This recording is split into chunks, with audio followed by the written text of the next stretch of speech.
Good afternoon. I'm Terry Keys, the Cancer Education Liaison for the Markey Cancer Center and a staff senator and member of the Professional Development Committee. And we'd like to welcome you to this month's installment of UK Staff Senate's Lunch and Learn series, where we discuss a wide range of topics to inform and enlighten. We meet at noon on the third Friday of every month, this one excluded, and our next Lunch and Learn will take place on April the 15th. With that topic, it's going to be integrative medicine and health. So we have an entire clinic here at the University of Kentucky that actually grew out of some work that I did with Markey's Patient Advisory Group. So these are things like aromatherapy, massage therapy, narrative medicine, art therapy, music therapy. It's really an interesting topic, and I hope that you will come back next month and bring some friends with you, because it's amazing what that type of work can do to make people feel better. So you'll be getting an email with the registration information. And as I said before, just be sure to tell a friend to join us, because we'd like to have as many people as we can. So this month's title is Crafting a Workplace of Advocacy and Growth.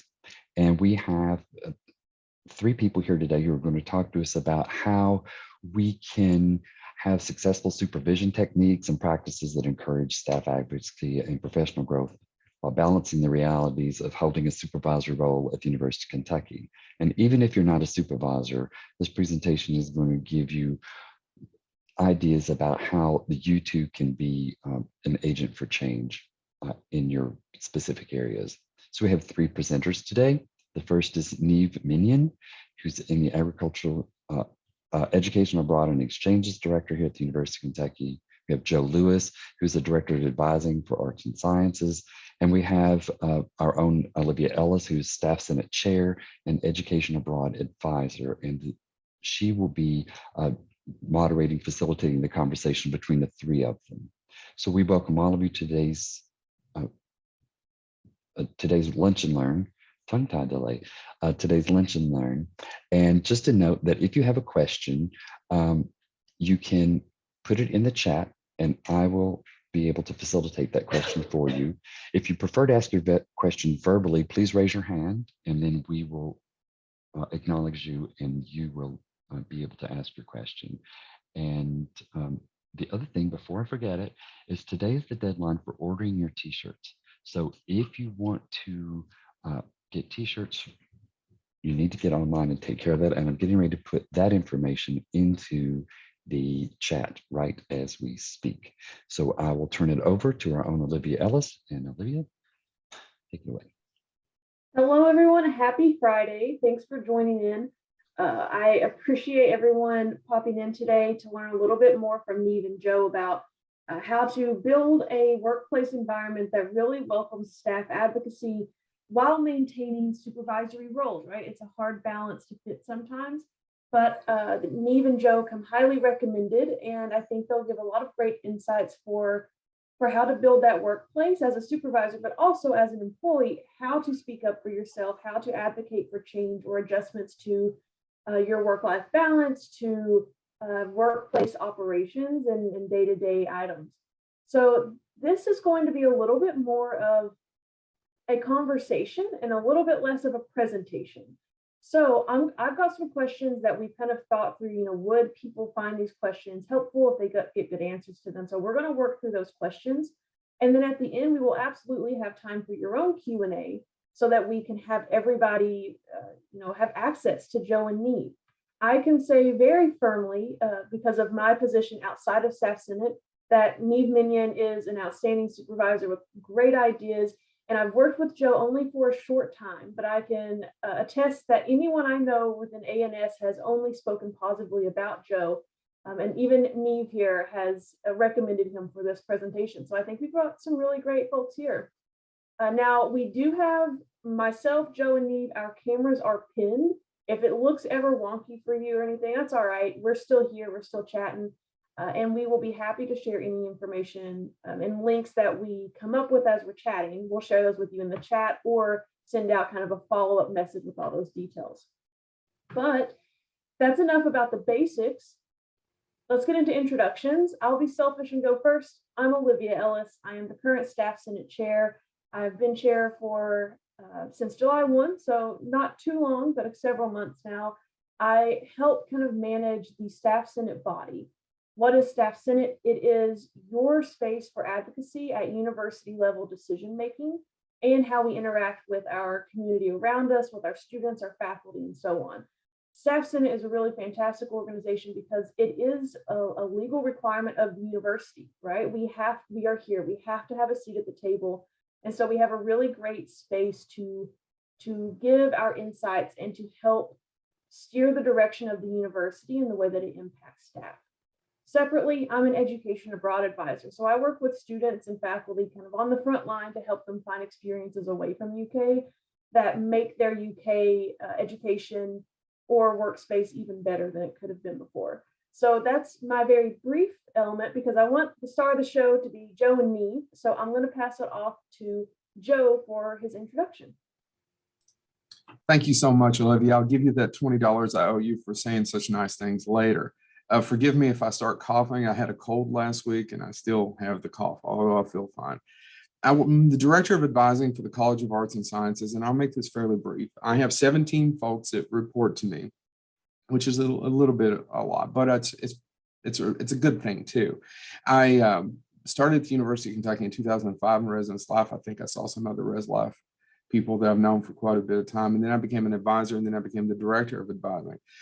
And truly, though, the best part of my job, although I love working with students, is the staff, is watching the staff grow, is making sure that we give them every opportunity that we can within reason to go on to reach whatever goal it is that they set for themselves. Niamh.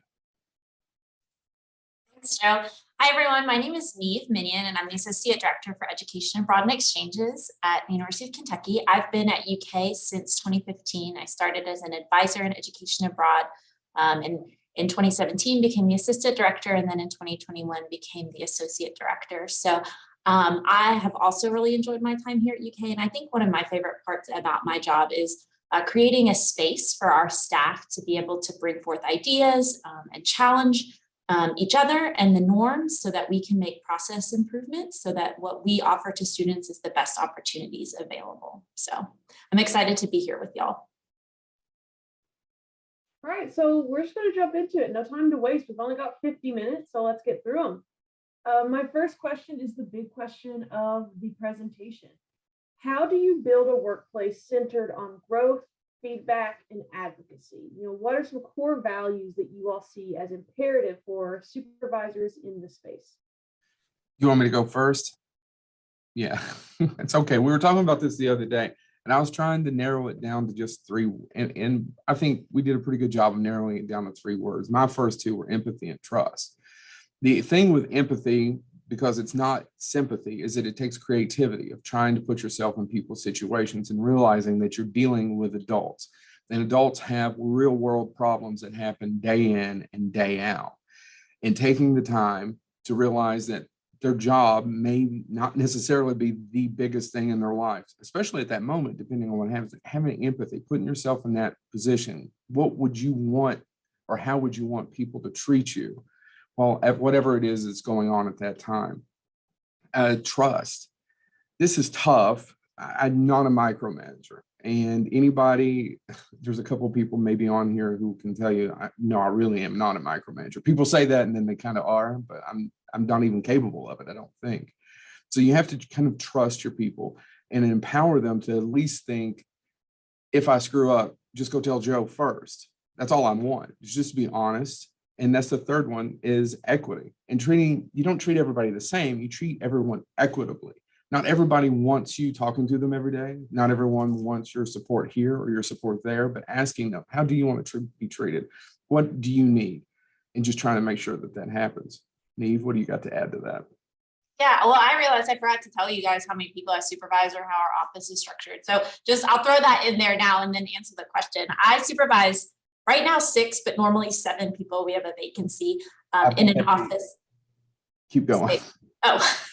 In an office of, we have 11 normally people here. So, but I think my answer to this is I really try and remember that I can't always be a change agent across the entire university, but I really can help make a major impact in the lives of the people who I supervise.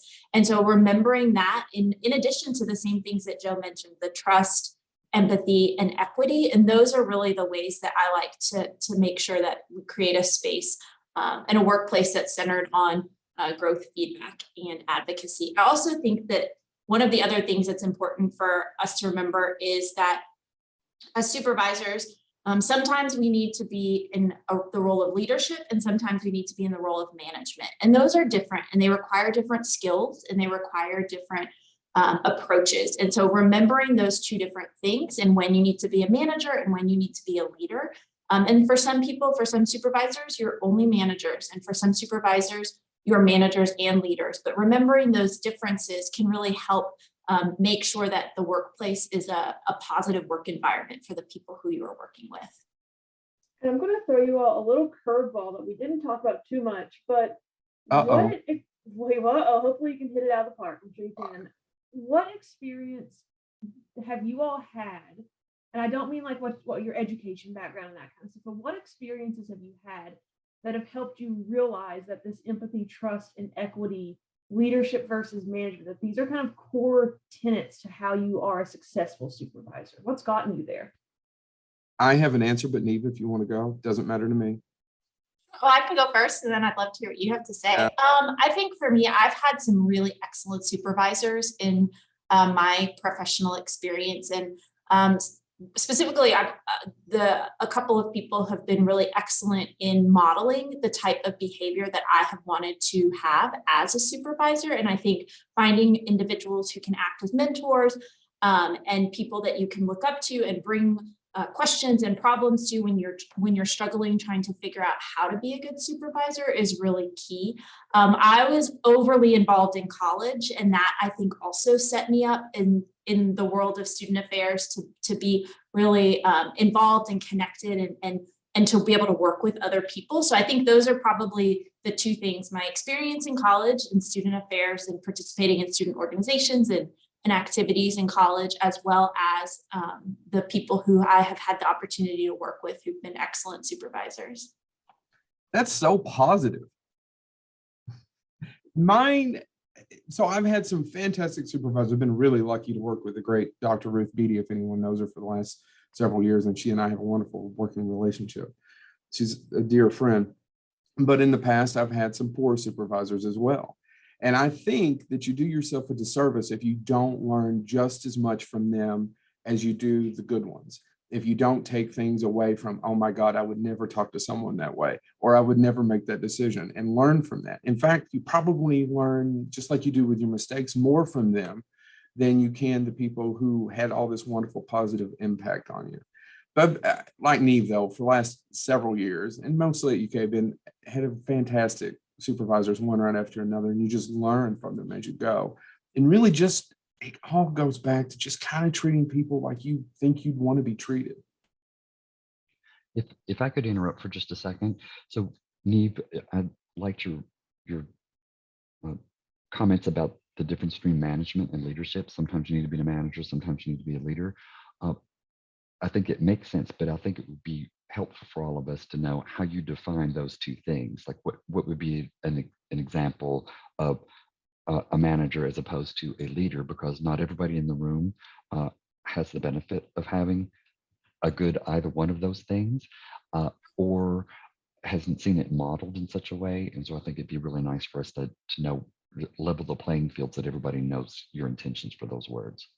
Yeah, thanks for that question, Terry.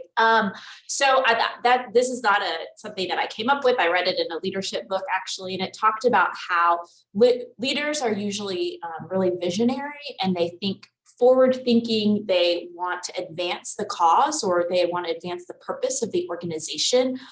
They are usually very focused on external things, so that again, it's all about improvement, an advancement, and that kind of forward-thinking, visionary thinking. And then for management, oftentimes those are things like managing sick leave, and if people submit their time in the HR system properly, managing performance evaluations and doing, ensuring that the staff have the necessary supplies to be able to do their jobs correctly.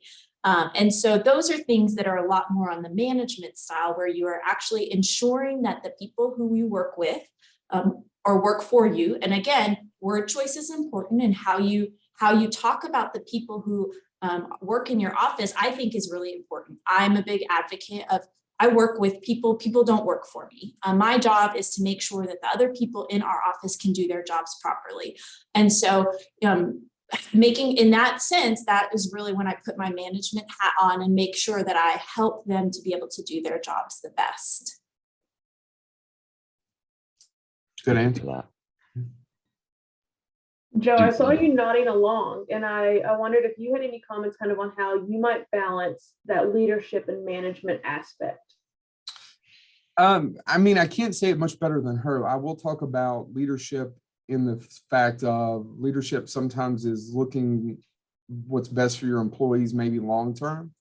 So as far as, for example, I think that we hire really well in this office. I think that's one of the few compliments I'll give ourselves, and we've worked really hard at it. And looking forward, thinking I have this person, there's another candidate that's close to this person, but I already have a hammer.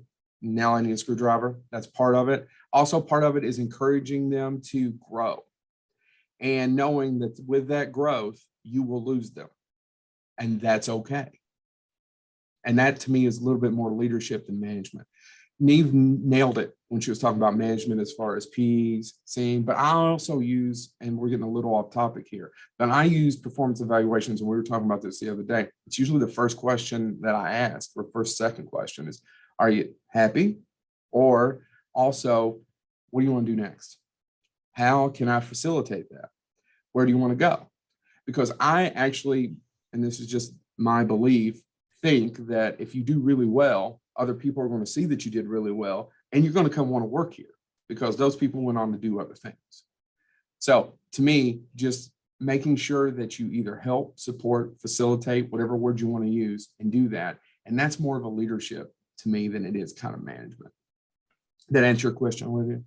Oh yeah, absolutely. And it sounds like, as we say, leadership and management, another word that kind of pops up is building relationships. It's 2 words. So how, as you balance leadership and management, how do you all find space to build relationships with your employees? And flip that around. How would you encourage employees to build more leadership-based relationships with their managers? I can pick on somebody. You said Joe, go first. Oh, just the last part. Somebody, there was a not. So the last part, if you could repeat the question for me. Oh yeah. So I said, just kind of flipping it around. What kind of advice, or how would you recommend that an employee build a relationship with their supervisor? So both directions. It's extremely subjective question, because once again, you don't treat everybody the same, right? Because different people have different personalities. I like it when people talk to me. I like being talked to. I like getting to know folks. I like to get to know things about them, from maybe their favorite book, favorite movie, where they travel, ask all these kinds of questions. I try really hard. So I want them to talk to me, tell me what's going on in their life from time to time. Now, when you have 17, that can be difficult. And sometimes some people are talkers and some people aren't. And I'm sure everyone has this in their office as well. But from an employee standpoint, I like to get to know you. I want to be approachable. I try to be. I'm told by some people that I am and some people I'm not, but I try to be approachable. So I want people to kind of tell me and tell me about themselves. I learned a long time ago that the key to getting to know people is let them talk about themselves. People love to talk about themselves. And so figuring out how you can ask those questions, like Joe said, that allow for people to share what they feel comfortable with about themselves. Because not everybody wants their supervisor to know everything about their personal life. And that's okay. I don't need to. I want to know what other people want me to know. And so figuring out how to ask those questions so that they can share what they want. I think also I'm a big fan of open door policy. Our office uses Teams a lot. And so being as available as possible to, if someone needs to vent or if they need to ask a question. I think availability and promptness really helps build that trust. And so getting, if a question or an issue arises that someone needs help with, getting an answer as quickly as possible for them so that they can continue with their job really starts to build that trust with people. And so to me, I think that's really important. And then just trying to create an open space for people to talk and to get to know each other, and doing that through maybe team meetings and, you know, things that will allow people to both get to know each other on the team, but then get to know individuals as their supervisors or their coworkers. So I think creating space for that, as well as being available, I think those are two really big keys. Yeah, oh, go ahead, Joe. Well, just to piggyback on that, the hardest part for me for lockdown, as far as managing folks or leading folks, was that I do that by walking around. And it's really hard to do that when you're stuck at home.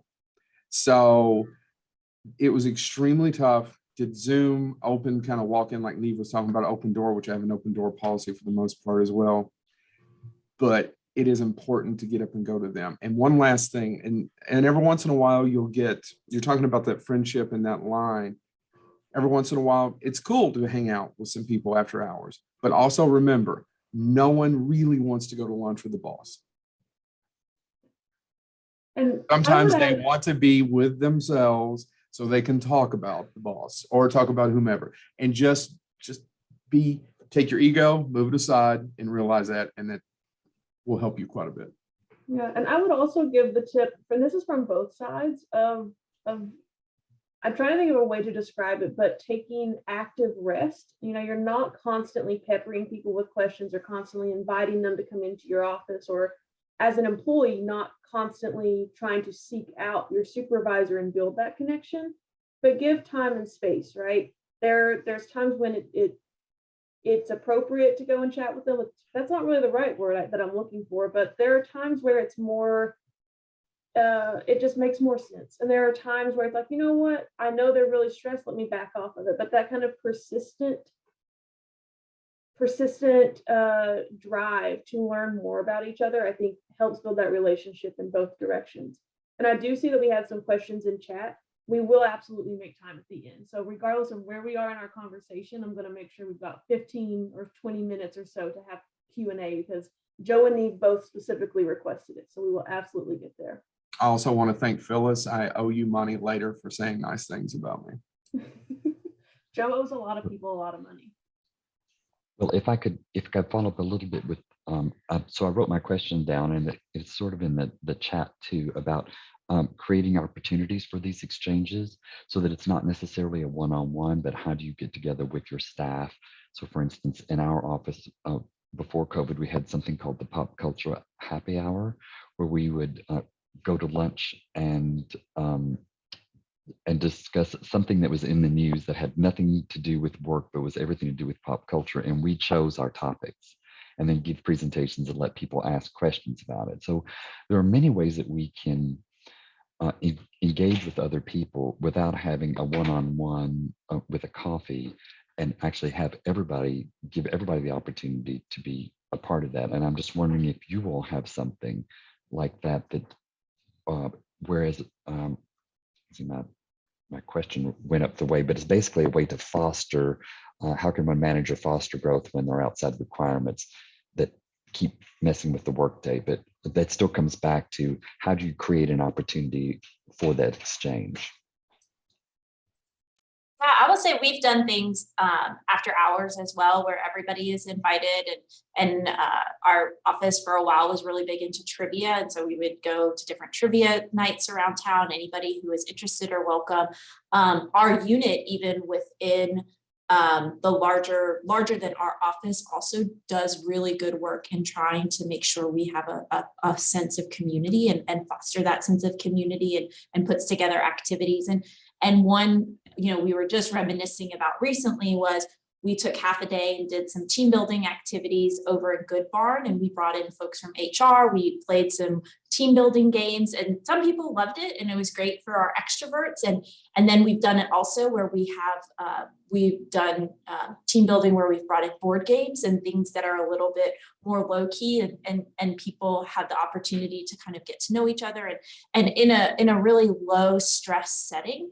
That allows people to feel comfortable dependent on their personality, which I think that's really important, is making sure you know and understand who you work with and what they enjoy and what they feel comfortable in, because not everybody has the same personalities and not everybody enjoys the same kinds of things. And so I think lots of different opportunities that can meet lots of people's different needs is really, really good.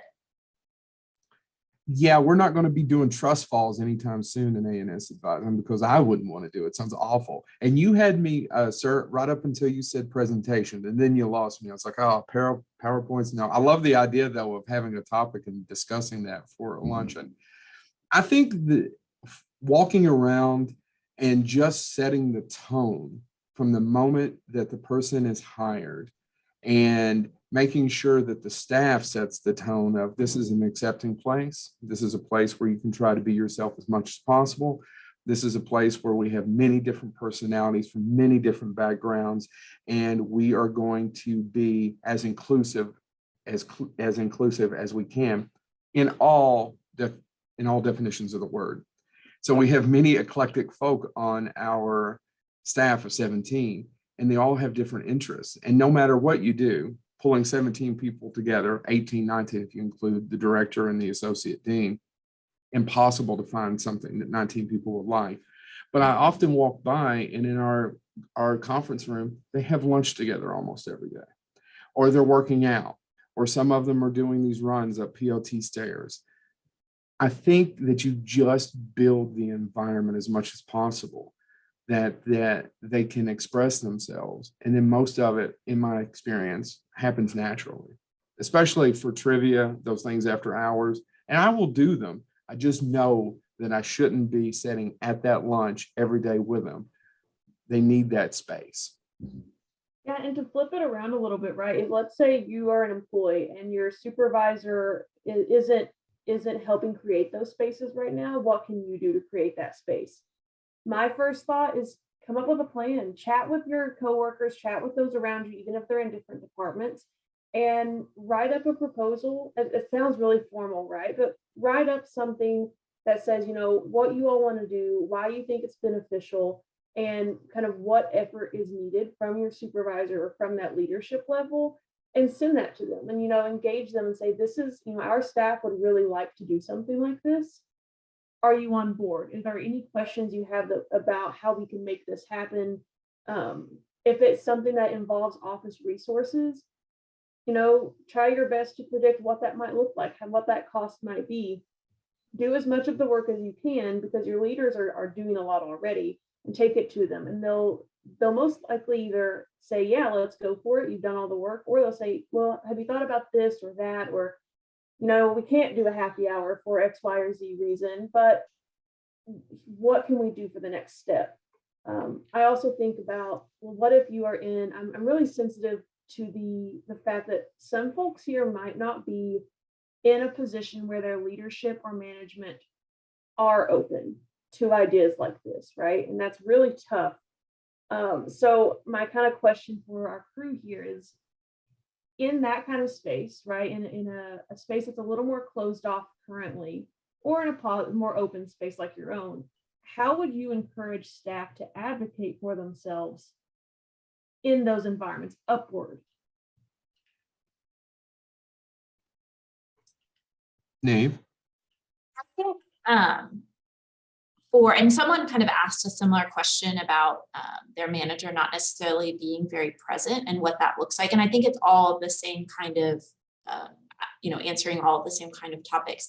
The idea of managing up, sometimes employees have to be managers. And that is a weird concept for employees to think about, that you might have a manager or a supervisor who is technically in charge, but you are the one who needs to manage up. You are the one who needs to be proactively communicating, informing them of what you are doing, setting out timelines that you are going to then meet those timelines, sharing the work that you are doing so that they can see all of the hard work that you're doing. I think that is something that a lot of people don't make that mind shift, is if they don't have the word manager or supervisor, director, assistant director tacked onto their name, they don't think that they have that they can't be empowered to do some management or even leadership, depending on the type of supervisor who you have. So I think thinking about it and switching it, that to talk about with your supervisor and in sharing kind of the accomplishments that you've made and what you've done,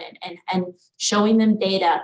People, like Joe said really early on, he likes to be informed. He likes to know what's going on. If something happens, good or bad, he wants to know so that he can help ensure that the staff can do what they need to be doing, solve any problems, share good news with the people who need to hear it. It really should be a very two-way communication between an employee and a supervisor. And sometimes that is challenging. And especially if your supervisor is a really intimidating person, I definitely understand that. So to answer that question, I saw Miss Henry, Tricia, asked another one, and I think it goes along with it. So sometimes you have to take that, like Niamh said, that I'm going to call it leadership on your own shoulders. Now, if you're trying to build, whether you're working remote or in person, if you'd like more of this togetherness, or at least getting colleagues and trying to be all in the same culture, take that upon yourself if the supervisor isn't doing it. And I'm not saying take away from them, but like Niamh said, sometimes people do need to manage up. And start trying to do some of those things. Start trying to arrange those things. These book clubs from Michelle, I read about that. Try to do some of that on your own. I'm very, Tricia, familiar with what you're talking about right now. I've been in that. Yeah, I could speak about that situation quite a bit, but sometimes it's just important for you to do it on your own. And can I answer one of the other questions here from Carrie? Yeah, absolutely. So most of the people have, or at least quite a few of the advisors have children and younger children, and dealing with that and all the other things that go with that in the world of Zoom, in the world of getting back on campus and trying to straddle what that looks like with not only child care, but what also happens with elder care, because we have people ranging at all different ages as our advisors. There is one word, and I'm going to use it again, that you're going to keep hearing from me: empathy. Try to work with a schedule that works best with you and works best for your unit and that's within reason, and getting that work done and trying to be as understanding as possible, and seeing if there are things, thinking outside of just an 8 to 5 kind of parameter of what we can do to try to make those people's lives easier. I think to add on to that is thinking about things in terms of seasons of life. Some people have really hard seasons of life where they do the minimum work that they need to do to get their job done and to be supportive during that. And then there's times and seasons of life where people have a little bit more to give, and they're maybe able to do a little bit more of after hours events, or they're able to check their email maybe outside of 8 to 5 if they're needed. And so kind of finding that balance between, understanding what people are going, what people are going through. I think, again, like Joe said, empathy. If you are in that position where you are struggling with something, trying to have that conversation with your supervisor really helps, like having a really open and frank conversation. If you aren't comfortable talking to them in person, scheduling a Zoom call, or maybe even writing them an email so that they are aware of the situation, not necessarily in great detail, but aware that they need to be kind of mindful of your life circumstance. And that goes back to that whole idea of equity. Not everybody needs to be treated equally, but everybody needs to be treated equitably so that they can do their job. And that may look different for every person within the office. And hopefully the team that you are part of can be really understanding as well, that sometimes your coworkers may see that you're struggling with something and say, hey, I have a little bit of bandwidth. Can I help you? Hopefully your supervisors can acknowledge that sometimes you have a lot on your plate and say, hey, I have some extra time? Is there a project or something that you need help with? So the more that you can communicate, doesn't mean you need to get super personal, but at least communicate, I think the better, and it allows people to be able to be there to help you. I have encountered very few people at the University of Kentucky or any previous university I've worked at that aren't really willing to help someone if they know that something is going on in their lives. And so just trying to share in a way that will allow you to feel comfortable, but also that people will know that you might need a little bit of help. And we all need help. And this is my experience too. We all go through these things, and the other people on the team know I need to pick up this because blah, blah, blah. Niamh is so much more eloquent than I am. She's so more, the seasons thing. Last season, when we were trying to get the harvest in, sorry, that's what I was thinking about. We had to pick up because something else, another tragedy happened in someone else's life. I've had very few, and I have had a few, it'd be a line to say, I have had somebody come in and go, I don't understand why I have to do X amount of work. They're not pulling their weight. And there's something going on in somebody else's life is a reason why. But it's happened very few times over many years. Most people understand and will help.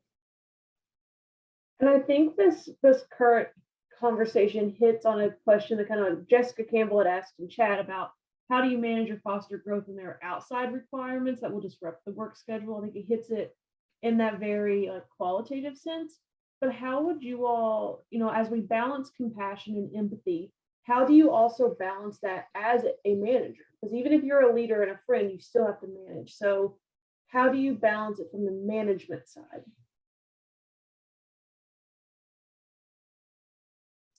The work still has to get done. So one of the good things about having so many is that it's a little easier to pick up here and there, but the work still has to get done. I haven't had to do, and I'm being completely honest, corrective action or some sort of PIP, performance, improvement plan. For the most part, I think we do a pretty good job of coaching up or coaching out. Right? This may not necessarily, and coming to that conclusion and helping people come to this may not that they're not a bad employee. It just may not be the job for them. This may not be a 8 to 5 working time that may not work for them. So Olivia, to answer your question, I've been lucky, but for the most part, we try to coach up or coach out. Go ahead, Terry. If I could add to that for just a second. One clarification on when I was talking about our pop culture happy hour, that actually occurs at lunch and was an extension of a conversation at lunch. And another person put in that they now do a book club. Well, so, you don't have to have anything necessarily structured. Conversations at lunch would tell you, well, this is something I would like to know about. It's like, well, let's find out somebody who can know about it. So being able to, I don't know of a supervisor who would tell you, no, I don't think you should do a book club, or no, I don't think you should do a happy hour. If you're doing your work and you're going to take your lunch, so why wouldn't you be able to do that? But in that exchange, you learn about people. You learn about the topics that are important to them. You learn how they like to express themselves. And then they're going to tell you, my mom is sick and I'm really worried about her. And then that's part of the communication itself, is having something informal and not sitting across a desk from your supervisor who's finding out for the first time that your mother is sick and you had no idea. So the communication is the thing you find out when things aren't quite so structured.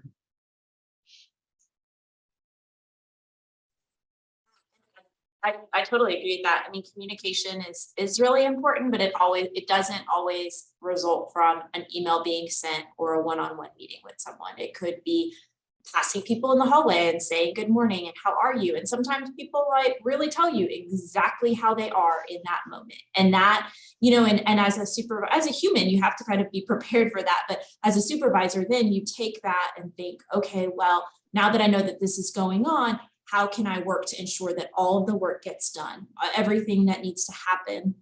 And one thing also that I try and think about in these more stressful situations, to be really honest, COVID was very difficult for our office of being education abroad and exchanges and travel restrictions. It was a very challenging time for our team. And we were very cognizant of not succumbing to mission creep thinking about things that are outside our primary mission of what we need to do and what our office is there for. And so sometimes when times are hard or people are needing a little bit more kind of have flexibility in their work, making sure you understand exactly what needs to be done, and then knowing that there may be other things that might not get done yet, but that's still the office and the mission and the projects are being completed. And so I think that's really important as well, is to, in those situations, to make sure the work is getting done, but then evaluating what is the work that absolutely has to get done so that you can provide people with the space to handle the situations that are challenging for them. And I would say that goes both directions. As the employee or as the supervisor, being really clear on expectations and realities is going to be key, especially if you have a situation where you need someone to be empathetic and be compassionate with what's going on. Communicating very clearly. I've done this with Niamh, communicating very clearly that this thing's going on in my life or this thing's going on professionally. These are the issues that I see coming up. I need help meeting those, or I need help finding others on the team who might take on that responsibility for a short time. It can be really tough to foster that kind of communication if, as an employee, especially if you've not done it very long, or if you're in a position where you don't feel like your supervisor is as open to those conversations. But I do think it falls on our responsibility as employees to speak up in that regard and to set expectations and communicate for ourselves as best we can. And Joe kind of hit one of the elephants in the room, right? When we have these conversations, is sometimes it's not the right job, or sometimes it's not the right place. And that's okay, right? I want to be very clear about saying it is okay. And it is not a failure if you say, I can't do this, or I can't do this anymore, or I'm not enjoying it. And looking to your supervisor or looking to your coworkers or looking to others in different positions at UK or beyond to get better insights on what you might change or where you might look, or, is there actually a strategy that you might have overlooked to make what you're doing more enjoyable? So it's not I think times have kind of shifted a little bit in the career field, and, how do we stay for 20 years? Do we stay for 50 years? Do we jump around from time to time? I think this idea is changing, that you can move, you can change what you're doing. And it's really important to just communicate with people to figure out what that looks like if it needs to happen. I will kind of shift us a bit, right? It's 12:42, and I want to be sure we have plenty of time for questions. So we'll keep chatting, but if you have questions, I know Victoria has put something in the comments that we'll absolutely get to. If you have questions or thoughts or ideas, please put those in the chat so that we can kind of read through them, or raise your hand if you feel comfortable verbalizing those. And Terry, if someone raises their hand, I'll lean on you to kind of pinpoint that and call them out and have them speak. But yeah, let's have kind of a conversation about the ideas and the thoughts that you all have as listeners, recognizing that Joe and Niamh are not HR officials. Joe and Niamh are not your supervisor necessarily. I know Diane's in here who's on my team, so they might be a supervisor for some people. There are a few. Yeah, so, we can't give you every solution, but we can be a friend and we can be a colleague and kind of give some insights that we've experienced that might help you in your situation. So I'm gonna, once again, invite anyone to put items in chat. And I'm going to go ahead and kind of ask Victoria's question as best I can. And Victoria, if we don't hit it right, please speak up and let us know. But it's in general, Victoria's asking, remote work is something that is very beneficial for her personally, and her work allows it to happen professionally. How do you have a talk about work-life balance and using technology and using new methods like remote work to achieve that kind of goal?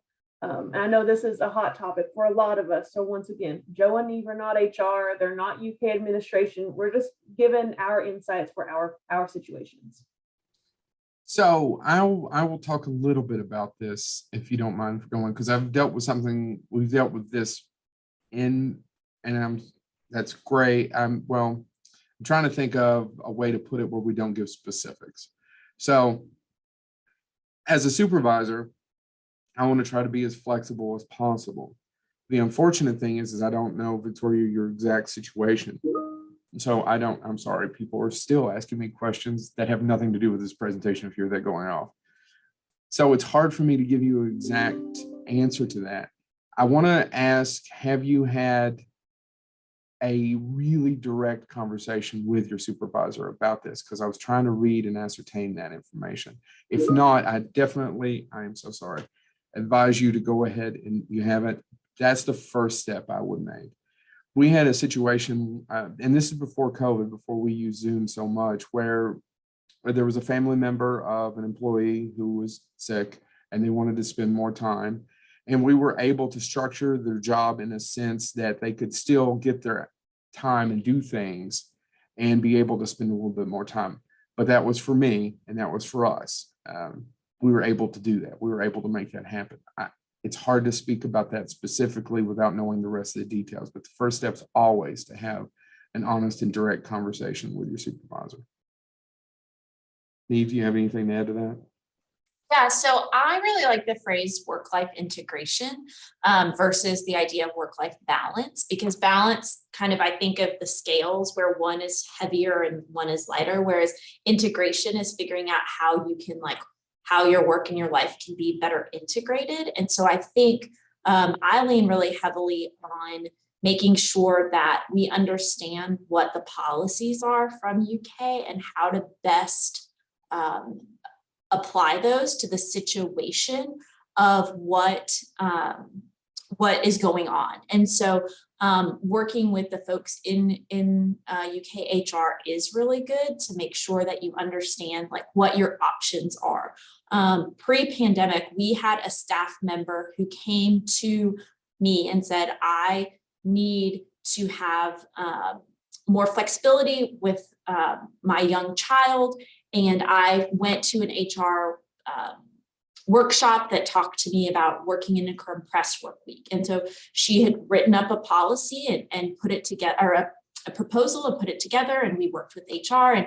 And that was something that we were able to do because we looked into the policies and saw what was available and realized that this is what was going to be best for her as an employee so that she could figure out how to manage both being a mom of young children as well as being the stellar employee that she wanted to be. So I think it's figuring out what opportunities are, what options are, having conversations, hopefully as a supervisor, remembering that to be empathetic and that everybody has different needs, and how within the policies and structures that HR and UK provide, how can we best meet the needs of our employees and really advocating for our employees.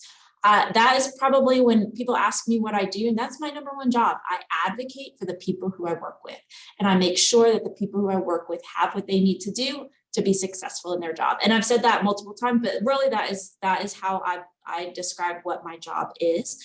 And so as a supervisor, creating a place where people can hear and see and know that they are advocated for on a larger scale really helps build that trust and improve morale, I think. So. Perfect, thanks. And we're just going to kind of roll with some of the questions from chat, right? So this might not feel as conversational, it's a little more cute now. And I'm hopping around and I see that Danielle Story has asked, I feel as though this pandemic has drastically altered how we all operate. How do you all connect with your teams differently with hybrid work and honestly a larger workload and not being able to meet as a team in person? I'd love any ideas to bring back to my team. We work hard, but before COVID, we also played hard. Well, I'll tell you, one of the things, because I managed by walking around, was really just having an open Zoom room with several hours and say, hey, I've got the next couple hours, and laying those out and having people stop by and just having conversations like you normally would if you're walking around the hallway and people, oh, I've got a few minutes. Joe's room is open. I'm going to stop by. Who else is in here? Oh, hey, let's see, Phyllis is on here, and Crutchfield is another person whom I work with who's on here.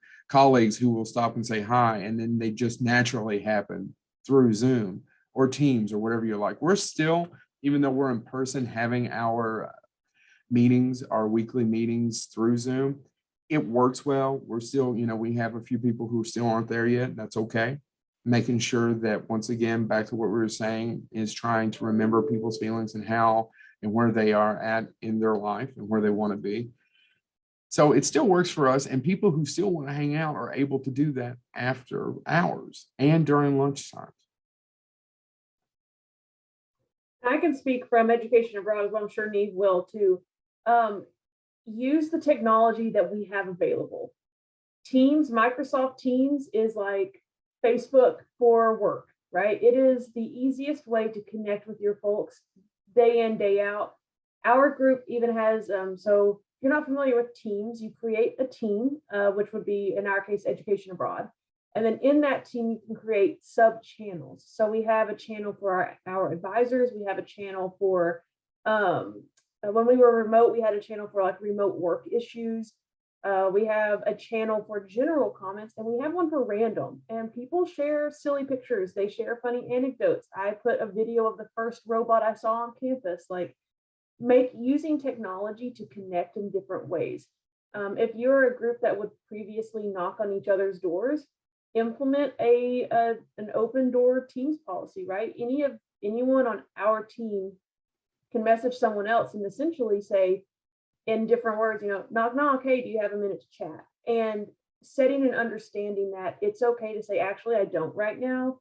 Like, let's come back to me later, or I'm free at this time, whatever works.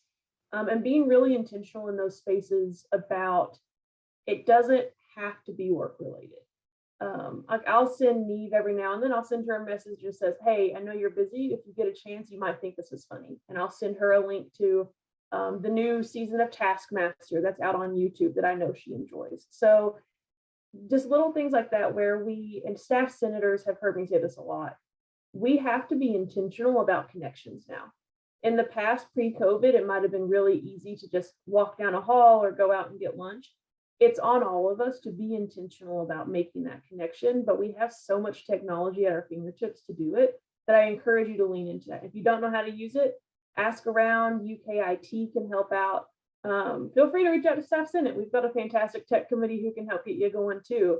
But use those resources that are at your disposal. I will say really quickly that Teams is also an official communications tool for the University of Kentucky. So you don't want to put anything on there that you wouldn't want everybody in the world to read, because you just don't want to do that. It's kind of like an email, and you don't know where it's going to go before it's done. So we use it for the same purpose. Some of it's business, some of it like you get a GIF back when you've made some sort of a statement, you get something funny, and then it's a way for us to kind of let off the gas pedal a little bit in the middle of the day, but we're also cognizant of what that means should anybody else decide they wanted to see it. It's a little bit censored maybe from what you might say just in person walking around campus together. I do want to be aware of the time. I've got a little bit of a spiel to give around 5:50 or around 12:55. But I saw several people seconding and requesting the answer to, is there a leadership book that you all have read that really resonated with you and that you find yourself pulling strategies from? I know Niamh has a better answer to this, so I'm going to go first. Mine was something I had to read in Res Life years ago, and it's not necessarily a leadership book as much as it is just about, I think, is being a good leader and being a service leader. It's called The Question Behind the Question. And what it is, and I don't remember the name, and somebody can email me later who wrote it, but it's basically the gist is, yes, this isn't my problem, or I didn't start this problem was somewhere else, but it's now my problem, and we need to try to figure out what it is to give a better experience. And I think this is true with most things when it comes to leading. So question behind the question. Yeah, I put one in the chat. It was called How to Get Unstuck. Someone, I think I read, it was an audiobook, and I listened to a lot of audiobooks, and I think that was the one that talked about the difference between management and leadership. And I think it was that one. So I dropped that one in the chat. And then another one that I keep on my desk that I'm going to pull up is called, I can't see it, it's called Radical Candor, How to Be a Kick-Ass Boss Without Losing Your Humanity. And it's by Kim Scott. And that's another one. And I'll drop it in the chat as well, that has a lot of good information in it. And I don't have the best attention span for reading. And so books, so I read a lot of articles, and INC has a lot of really good articles about leadership, about management, people. And so they come through on my Apple News. I all of that. I guess it's a magazine, I think, on my Apple News, and I get a lot of really good articles through that. All right, so I'm gonna ask, I know there are 2 or so questions that I think we hit around, even if we didn't address them directly. I'm gonna ask one final question for you all to give a brief response to, if possible, and then we'll kind of start wrapping things up. So why do you feel that it's important for your staff members to advocate for themselves? Because you're your number one fan. Because you should be your number one advocate when it comes to healthcare. You should be your number one advocate when it comes to your work, to your profession, to your career, to everything, because you are your number one fan. You have to be your advocate, because if you don't, there are people, and I know not all of us, and I've failed. I'm sure Niamh has never failed, but I have failed of not giving someone exactly what they need as a leader or as a supervisor. You have to let us know. We're not mind readers. Please be your own advocate. And for some of these other questions, I'm assuming Niamh feels the same way I do, because she and I both enjoy a chat. If you have questions that weren't answered today, or something that you'd like to talk to either one of us about, we're more than happy to meet you. Take some time. I am readily accessible, so just let Niamh or I know, and be more than happy to talk to you about it later. Yeah, and I think to add on is, as the be your number one advocate, you also know the best what you need and what is going to be best for you. And people aren't mind readers, so even as much as you communicate and share, remembering that everybody has things going on that we don't know about in their lives, you are the best person to be able to have those conversations and to be an advocate for yourself, because you know what you are dealing with. And so I think that's really important to remember as well. And I think, all of us, we want all of our employees to be the best possible person that they can be, so that they can be a good employee, that they can be a good citizen of the world. We want University of Kentucky wants stellar people who work here that can contribute both to the university, but also to the larger world, and be happy and healthy, and provide, and being a supervisor who can provide a place for people to feel connected and feel a part of a community, and to feel like they are really contributing to something, I think really helps all of us, so it's a little soapboxy, sorry. Yeah, no, you're good. Thank you guys. And my final kind of statement is to shift this into a bigger picture. So this whole conversation has been about building advocacy and growth and kind of self-promotion and understanding in your workplace. But what if we take that a little bit bigger? And this is my shameless plug. Don't hop off yet, all right? It's only gonna take a minute. My shameless plug kind of for Staff Senate. So Staff Senate is your body here at UK who is able to voice your needs and your concerns and make impact at the university level, beyond just your unit or department or college. I invite you to come attend our upcoming main body session on April 14th. Information's online, but we do it in Zoom and in person. If you are an agent of change and you want to do so at a larger level, come join our body. So we're taking nominations for new membership starting April 1st. And if you want to go even bigger than our body and our staff at UK, it is also an election year for a staff representative to the Board of Trustees. So that information is going to be online on our elections website. So you're welcome to learn more there. We'll be doing some meet and greet sessions coming up. And if you ever have any other big questions, you are more than welcome to reach out to any of us on Staff Senate, me directly, Marie, who sent out the email to get you all here today. As Joe and Niamh said, they are also fantastic folks who are willing to chat with you if you have bigger questions, or if you have a question that we didn't get to answer. So I want to say 12:59, thank you all so much for attending. And Terry, I'll let you wrap us up. Well, I just put into the chat, I'll put it in there again because the things start to speed up right now, but the link for the Staff Senate nominations and the Board of Trustees elections. So you are able to nominate yourself. I nominated myself last year, and here I am in this exalted position.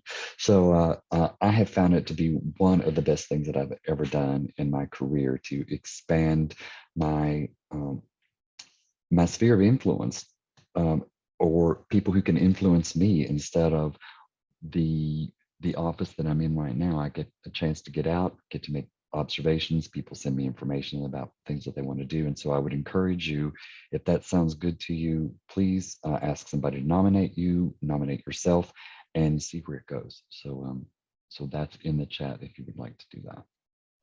Yeah, and so I see a couple other questions coming in about Staff Senate. At this point, I want to go ahead and kind of release our speakers because Joe, I know you've got some items coming up, and Niamh, I'm assuming you've got some meetings as well. So thank you for attending.